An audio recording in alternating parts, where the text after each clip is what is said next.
महावीर स्वामी जैन धर्म के 24वें और अंतिम तीर्थंकर थे, जिन्हें जैन धर्म का वास्तविक संस्थापक कहा जाता है, क्योंकि पिछले 23 तीर्थंकरों के कार्यकाल में जैन धर्म का उतना विस्तार नहीं हुआ था जितना कि महावीर स्वामी के कार्यकाल में हुआ था।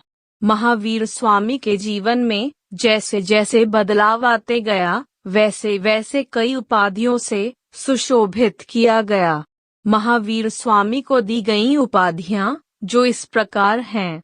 जिन, इसका अर्थ होता है विजेता, अर्थात महावीर स्वामी ने अपनी संपूर्ण इंद्रियों पर पूर्णतः विजय प्राप्त कर ली थी और वे किसी भी प्रकार के सांसारिक मोह माया से बाहर आ गए थे। तब से जिन कहलाए।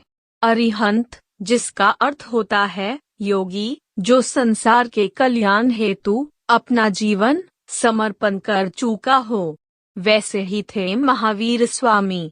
निग्रंथ, जिसका अर्थ होता है बंधन रहित, अर्थात जो व्यक्ति पूरी तरह संसार या परिवार के बंधन से मुक्त हो चुका हो, उसे निग्रंथ कहा गया है।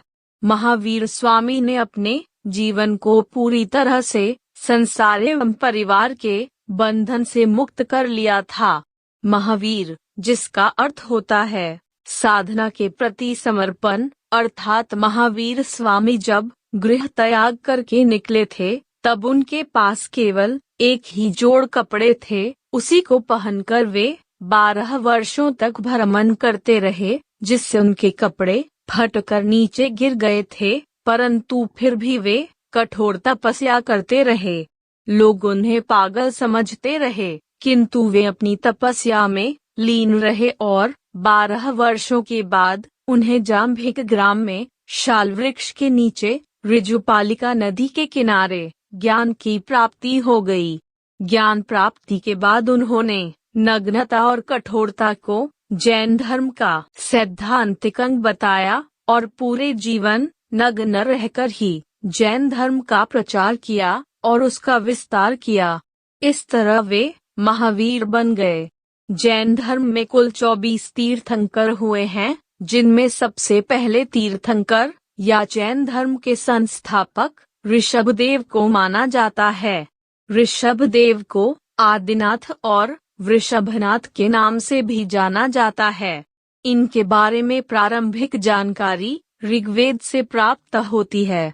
जैन धर्म के 24 तीर्थंकरों में से सिर्फ 22, 23 और 24वें तीर्थंकर के बारे में ही जानकारियां प्राप्त होती है। अन्यों के बारे में कोई स्पष्ट जानकारी नहीं मिली है। इनमें से 22वें तीर्थंकर का नाम अरिष्टनेमि था। इस 22 और 24वें तीर्थंकरों की जानकारी ऋग्वेद से प्राप्त होती है। इसके अलावा 23वें तीर्थंकर का नाम पार्श्वनाथ था। मित्रों, अगर वीडियो पसंद आया है तो प्लीज हमारे चैनल हिमांशु वॉइस को सब्सक्राइब कीजिए और बेल आइकॉन वाली बटन को भी दबाना न भूलें। वीडियो को लाइक कीजिए, कमेंट कीजिए एवं अपने प्रियजनों में शेयर कीजिए। वीडियो देखने के लिए धन्यवाद।